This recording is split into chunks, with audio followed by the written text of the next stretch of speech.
बहुत ही सुंदर कथा। एक बार की बात है, एक माली और उसकी बेटी दोनों साथ में रहते थे। माली ने अपनी बेटी से कहा कि तुम जा कर के बाग में से बैंगन तोड़ कर लाओ।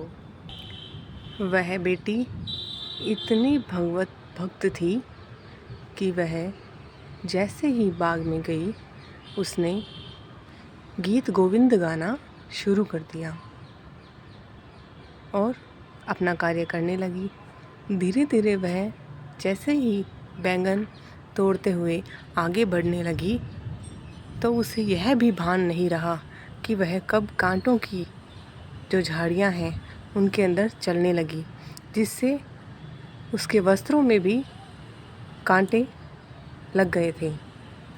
और ठाकुर जी जैसे ही उसने गीत गोविंद गाना शुरू किया, उसी समय तत्काल ठाकुर जी आए और उसके पीछे चलने लगी। और वह जो लड़की थी उसे इस बात का भान भी नहीं था। वह जैसे जैसे तोड़ते हुए कांटों के बाग में गई तो उन झाड़ियों में उसके वस्त्रों पर ही कांटे नहीं लगे, बल्कि ठाकुर जी के वृक्षों पे भी वह कांटे लग गए थे। परंतु उसका भाव देखकर प्रभु को भी यह भान नहीं रहा। जब उस बेटी ने सारे बैंगन तोड़कर फिर से अपने घर पर अपने पिता के पास आई, उस माली के पास आई, तो उसने उन्हें वह दे दिया और सारा सामान अपने पिताजी के वहाँ स्थान पर उनको रख दिया। फिर जैसे ही वह बेटी वहाँ से मुड़ी तो ठाकुर जी वहाँ से चले गए और उसका जो गीत गोविंद था वह भी संपूर्ण हो गया था।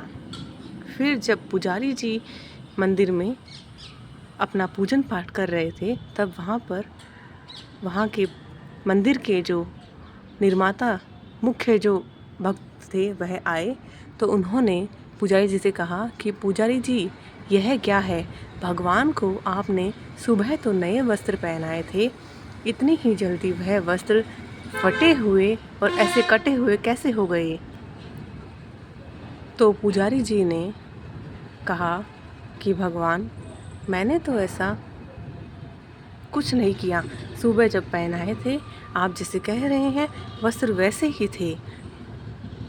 फिर उन्होंने भगवान से उस व्यक्ति के जाने के बाद पूछा कि भगवान आपको तो मैंने वैसे वस्त्र नहीं पहनाए थे, पर ये ऐसे कैसे हुआ। तो भगवान ने उससे कहा कि एक छोटी सी माली की बेटी ने बहुत ही सुंदर गीत गोविंद गाना शुरू किया था, जो कि मुझे बहुत प्रिय है। और जैसे ही उसने मधुर वाणी में उसके भाव ऐसे थे कि मुझसे रहा नहीं गया, तो मैं तुरंत वहाँ पहुँच गया और उस गीत गोविंद को सुनने लगा। इसलिए जैसे जैसे वह बेटी जहाँ भी गई वहाँ मैं उसके पीछे पीछे चलता गया। जब वह कांटों की झाड़ियों में जाकर बैंगन तोड़ने लगी तो मैं भी उसके पीछे पीछे वहाँ चल रहा था और गीत गोविंद सुन रहा था। तो मेरे वस्त्रों पर भी वह कांटे लग गए और मुझे भान भी नहीं रहा कि कब मैं कांटों के पास चलने लगा, क्योंकि उसका भाव ही इतना मधुर और इतना सुखद था।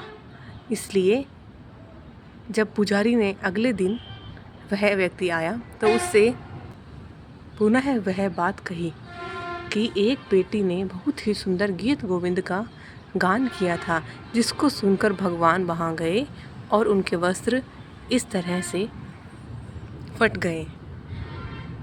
तो जो वह व्यक्ति था उसने कहा कि आप अगर ऐसी बात है तो उस छोटी सी बालिका को क्यों ना यहाँ मंदिर में ही ले आओ, जब भगवान को इतना प्रिय है वह गीत गोविंद। तो अगले दिन पुजारी जी उनके घर गए और उस माली से कहा कि आपकी बेटी को हमारे मंदिर में भेजा करो, क्योंकि वह उसका भाव और उसका जो मन है जिससे वह गीत गोविंद का गान करती है वह बहुत ही मधुर है और ठाकुर जी को भी वह बहुत ही प्रिय है। इसलिए भक्तों, भगवान को गीत गोविंद कितना मधुर है, कितना प्रिय लगता है, यह आप सब जान गए होंगे। धन्यवाद। जय श्री कृष्णा, जय श्री राधे।